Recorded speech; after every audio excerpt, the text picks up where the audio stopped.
تصور وکړئ چې یو ځوان د ژوند په بدو لارو روان وي، خو د خپلې مور یوه دعا د هغه ټول ژوند بدل کړي. دا کیسه د یو داسې مور ده چې دعا یې د خپل زوی تقدیر بدل کړ. ډېر کلونه مخکې په یو کوچني کلي کې یو ځوان اوسېده. هغه ځوان ډېر سرکشه و.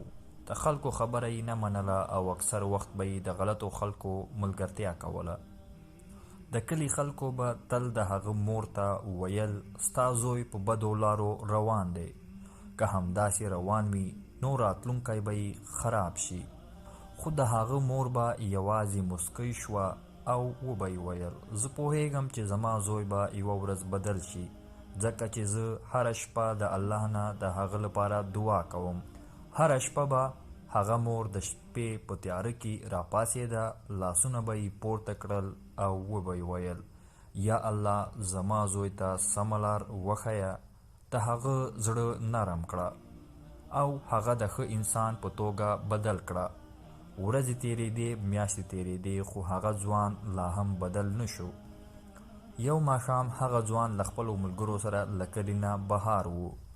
هغه په لاره کې یو سپین ږیری سړی ولید چې ډېر ستړی ښکارېده. سپین ږیري ترې مرسته وغوښته. د هغه ملګرو پرې وخندل او ویې ویل پرېږده راځه چې لاړ شو. خو ناڅاپه د ځوان زړه نرم شو. هغه په خپل ځان ونه پوهېد چې ولې، خو زړه یې وویل چې مرسته وکړه. هغه سپین ږیري ته یې اوبه ورکړې او هغه یې تر کوره ورساوه. سپین ږیري د دعا لاسونه پورته کړل او ویې ویل الله دې ستا زړه همداسې نرم وساتي او ستا ژوند دې بدل کړي. هماغه شپه چې ځوان کور ته راغی، هغه ولیدل چې مور یې د لمانځه وروسته دعا کوي. هغه په لومړي ځل د مور دعا واورېده. مور یې وویل یا الله زما زوی ته سمه لاره وښیه. د مور دا خبرې د هغه د زړه ژورو ته لاړې. هغه پوه شو چې مور یې کلونه کلونه د هغه لپاره دعا کړې ده. هغه شپه د هغه د ژوند د بدلون شپه وه.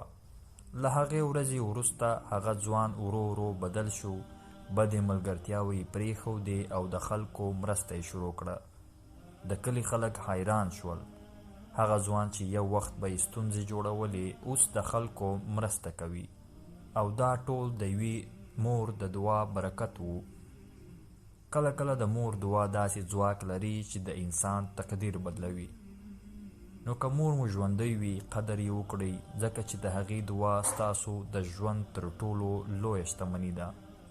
که تاسو هم غواړئ داسې نورې رښتینې او الهام بښونکې کیسې واورئ، نو زموږ چینل سبسکرایب کړئ او له نورو ملګرو سره یې هم شریکه کړئ.